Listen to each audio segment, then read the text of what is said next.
Ollee ooltanii hordoftoota TikTokii, YouTubii, Feesibuukii, WhatsAppii, Instagiraamii falmataa butaa hordofaa jirtan alaamanii namaa saandiqaa guddaan jaarsaaf jaartii akkam nageenyi badhaadhaa isiniin jenna. Keessattuu seessumaa haadha miidiyaa kiyyaa dugda duubaan immoo sirba aadaa shamarraan sirbituudha. Shamarraan Gujii uraagaa haloo mokkonnaatitti sirba kana isaan warroota umurii dargaggummaa keessa jiranutti sirba jechuudha. Kanaafuu sirba kana wani qabadhee fi yeroo ammaa kana waan fuudhaa heerumaatii wal qabatee mucaa attan fuudhaa jira, intalta attan fuudhaa jirti. Sababi walii kanuuf maani irra darree immoo abbaa akka intala fi nyaata gurguratee attan nyaata mee bokkorratti lallabamee ture.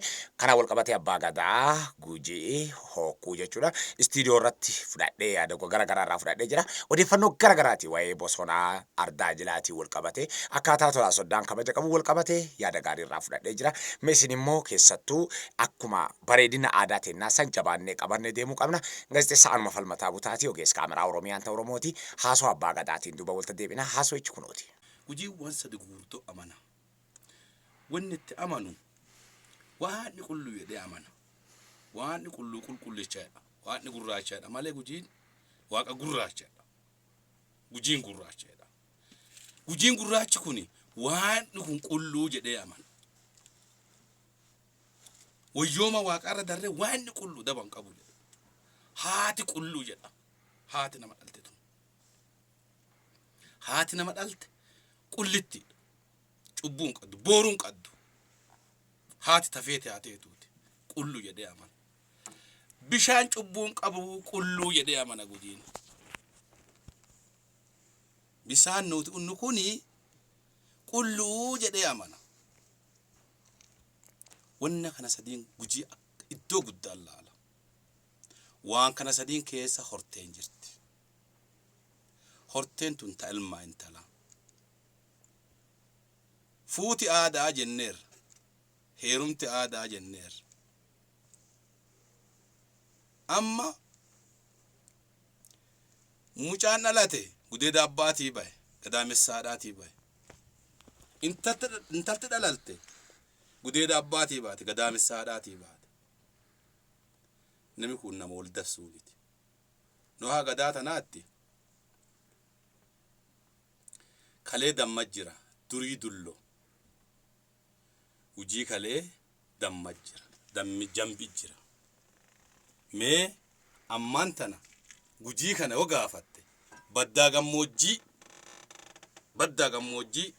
dammi waa addaati. Hin argitanii gadaa tana argitanii. No argineera an argeera amma abbaa gadaa gammoojjiiti hokkuuti Gujiiti abbaa gadaa hokkuuti gabalaan kiyya damma dhaggeeraan Gujiin jambii natta fe'eera bara kana dhugaa dubbachuuf aga baallee fuudhe damman binne dhugaa bakka deebi'a jira. Dhugaan tun kalee roobalee keessa jirti. Gadaa roobalee keessa jirti. Quufi kun kalee gadaa roobalee keessa jira. Quufa qadda Gujii intala teetiin nyaatin. Intala teeti intala gudeeda keetii baate hin nyaati. Yoo hunnaan butane gumiin bokkoo tumtee lafa keetteerti. Waan irra deebiin kan.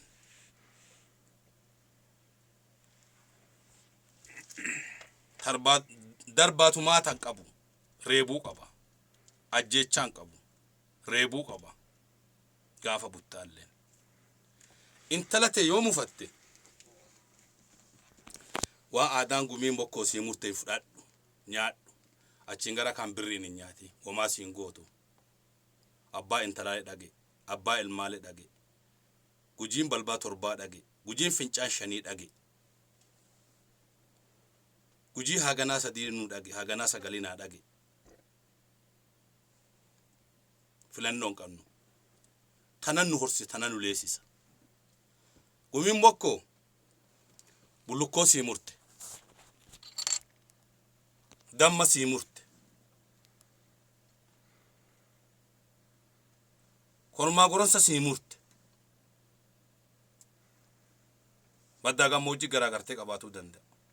Waa haaraa dhagge gammoojjii asii gadii tanatti garaa gooroo kanatti buna fidanii jimaa fidan. Jimaan sunuu kennaa miti.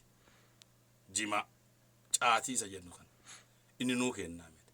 Aadaa kaleetti dee'ii haadhaaf abbaaf ilmi fuutu tana godhi gosa birrii 50 naa ken jettu gosa birrii 100 naa ken jettu ana abbaa gadaatti hin goosisu ana si dura jira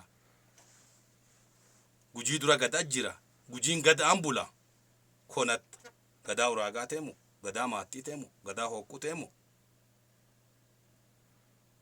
hin fudhatin ilmi abbaan fuudhe ilmi abbaa ilmi isaa fuudhee birrii haganaatti muran ilmi birrii haganaatti muran hagamma fuunee dhagarretti hin nyaachifne hanyaata illee harka qabaa jirra intaalte birrii nyaachuurra wagodhiif wagodhuu dadhabdu nyaatinii dhiisi waa adaan sii kennutu fudhadhi haati bullukkoo abbaan bullukkoo fudhatuuti haati gaabii fudhattu achirra gaafa gaafa soddoome gaafa toloome waan barbaade walii godhuu danda'a safuun teenna badin kabaji ilmaaf intalaan harkatti hin badin gaabii manni amantaa kamiyyuu uffata warra amantaa warra ardaa jilaa dhufe warra mi'ee bokkoo dhufee aadaa fi ilaale warra mana amantaa keessatti harkaa fi fudhatee jira ku aadi malee kun aada gujii walta bu'a ku aadaa teennaa walta bu'a hin fuutu xuruuraa faaya biraatiin dhoogguun aadaa miti nus amantaatti hin buunu amantaan nutti hin bu'u amantaa fi aadaan teennaa bacaa walirraa fagoon jirtu cubbuun labsinu nagaa labsina amantaan cubbuun labsu nagaa labsaa aadaa ilmaa intalaa nu harkatti hin cabini abbootii amantaalle haatii fi abbaan gosti nu bira dhaabbadhaa ilma barsiisaa urgiingiyaa haa baratanu baratan barsiisa jettee intala mullucci gootee hin nyaatini aadaa te nyaadhi kabajas sii fuudha ulfinnas sii fuudha ergaa jettu qaba. Maara hordoftoota keenya sagantaa bareedaa dansaa kana abbaa gadaa hokkurraa keessattuu abbaa gadaa gujii hokku waan guddaa isinitti himee jira ergaa isaa guddaa waan guddaa irraa baraartaniirtan jennee abdii guddaa qaba torbaanii haga waan biraatiin walta deebinutti sagantaa adda addaa qopheeffadheera isin yaada keessan qofa naa kenna yoo an balleessina gorsaa isiniin jedha gaazexeessaa anuma falmataa butaatii ogeessa oromiyaan oromooti yeroo kamiyyuu ogeessa kiyya kaameraa wajjin ulfaadha wayyamaa isiniin jenna waa aadaa irratti haa cennu eenyummaa keenya badee haa deebinyu isiniin jenna intalti immoo aadi malee heerumina aadaa heerumaa qulqullummaa teena san wanni waaqaa gadii immoo keessattuu aadaa safuu uummata Oromoo gujiitii gad jennee akkasii qabanna ulfaadha wayyaa. Beeki aadaa malee. Kutuuf irratti beekuun beeki fi ciqqisee.